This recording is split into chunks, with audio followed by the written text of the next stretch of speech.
This story took place in the summer of 2013. My mum and I was 16 at the time, were on a 6-week road trip across the country. During the 4th week of our trip, we found ourselves in New York. At this point in the trip we were both exhausted for being on the road for so long and from spending far too much time together. But we made it all the way across the country, so we weren't giving up on our adventure. One night we had tickets to the Yankees game. We went, we enjoyed the game, and we had a good time. The game was over about 10 PM to 10:30. We were staying in New Jersey, so in order to get back to the hotel, we had to take the subway, then walk some distance to Penn Station to take the train back to New Jersey. So we leave the stadium and get to the subway station, along with the thousands of other baseball fans. And luckily, we were able to find the right subway and the exit we needed to get off, without a hitch. We got off the subway and left the subway station and started a walk to the train. At this point, it was probably close to 11 PM and there weren't many people walking the streets. Being from the LA area, I'm not new to the big city, but New York City was a new, foreign, exciting place to me. I was walking pretty slow, trying to take it all in, all the sights. I was looking around and I realised we were right across the street from the Empire State Building. I was stoked and I pointed it out to my mom. She, however, did not share my excitement. With a look of sheer terror on her face, she says something through gritted teeth, "Walk faster and hurry up." I was completely oblivious as to what was going on, but because of how scared she looked, I hurried up without question. She then leaned into me and said a guy behind you is about to grab your bag. If he does, let him have it and run.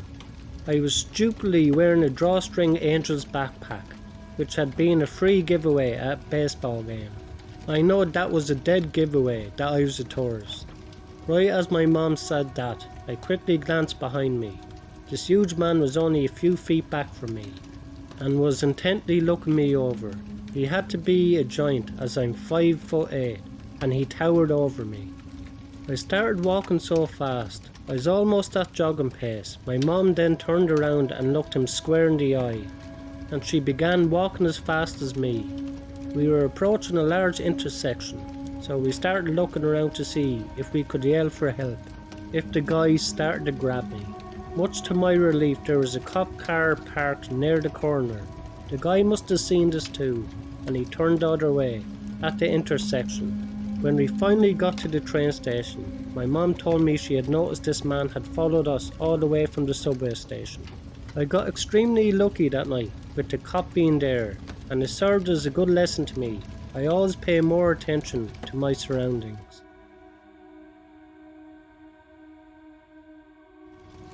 I'm a pretty big dude. I'm 11'5" and I weigh 245 pounds. I'm rather socially awkward and somewhat careless in most situations. Anyway, on to the story. I was walking along a road with several shops and a petrol station. It's usually busy, but it was 8 PM. I was listening to music as I normally do, just on my way to my aunt's house, who lives probably 3 miles away. I had to walk because I'm lazy and can't be bothered to get my driver's license. I look over to my right and I see 4 teenagers, 2 or 3 guys and 1 girl, and I think nothing of it until I cross the street to gain access to the shortcut. I feel confident about taking, as I said earlier, I'm socially awkward, so as I pass the alley where they are, I stare at my phone and pretend to be doing something. And that's when a cute girl steps out and says something, but I have my music on so I can't hear her. I take my headphones off and excuse myself, and she says, excuse me. I drop my bag, can you get it for me? Because you look strong enough. It's fallen behind the dumpster. The first thing I thought was, damn, she's cute. But then it occurred to me, A, where have the other people gone? And B, how do you drop a bag behind a dumpster by accident? So I refuse and make up a piss poor apology that my back has been thrown out and that I couldn't help her. And that's when I half smile and apologise again and start walking swiftly now. Here's where the cute gets creepy. Even over my headphones, I hear her just wailing, please oh please. I do some sexual favours here. Please, just get my bag. And then she proceeds to walk after me again. Not bothered by much, but she just went from 0 to 100, quicker than quick. And I fear she might have a mental illness. So I started jogging faster than I ever had before, and I keep looking back. The worst part, she was still walking. Come to the end, I ran 3 miles and never want to walk down by that alley again. I'm glad I didn't help her that night. God knows what would have happened to me. Maybe the 3 teenagers would have jumped and robbed me.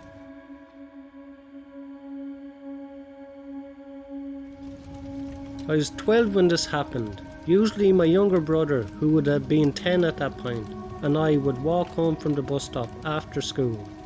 Both of our parents worked, and we would spend a few hours home alone together before my mother got home from the senior centre where she was working. We did fine on our own, and by then I knew how to cook safely, how to keep the house locked up, and the neighbours usually kept an eye on us, and from anyone dodgy near our property, etc. Normally my little brother would be a bit ahead of me and make it to the house first, but this particular day he had taken the bus to a friend's house. I walked home and into the house and went straight to the bathroom, as this was my daily routine after school. After washing my hands, I moved into the kitchen to find a snack. At this point, it hadn't even occurred to me that I didn't have to use the key to open my front door. The house was always locked when I got home. The only excuse I can make for this is that I was a teenager, and I was just glad to be out of school. So completely oblivious, I made myself a sandwich and sat down at the kitchen table to eat. A couple of minutes passed. I'm feeling pretty damn good to be home and enjoy my ham and cheese when I hear a noise at the back door of the house. It sounded like a couple of footsteps. At this point I started to freak out a bit and tried to remember if the door was locked when I came in or not. I couldn't remember. I began to make my way slowly towards the back of the house where the sound is coming from. I hear it again, a couple of shuffling steps and then silence. There's someone in the back bedroom, which is my room, moving around. I sit completely still for a few seconds, try not to make any noise to alert the intruder or let them know that a 12-year-old is home alone in the house. I hear the footsteps again. Whoever this person is, they definitely sound like they were in a hurry, so I figured they must not have realised I was there yet. I carefully made my way out into the yard. I ran as soon as my feet were off the porch and got one of the neighbours to come back over with me. He was a friend of the family that lived really close and kept an eye on our place a lot of the time. He tells me to go into his yard and wait there. I have a clear view of my house from his yard, and he tells me to call 911 if he isn't back out within 5 minutes.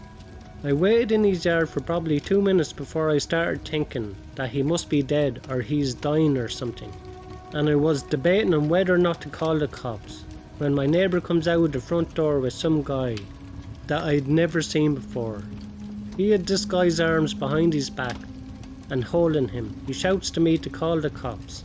And I do, telling them what happened. They showed up and took the guy away. Turns out he's wanted in another county for breaking into multiple houses while people were away at work, vacation and other sorts of things. I'm just glad it all turned out okay. Thanks a million to everyone who liked, subscribed and commented on the videos. I really appreciate it. Helps out the channel a lot. If you enjoy these 3 stories tonight, you will enjoy the next 3 stories in the box above. Thank you.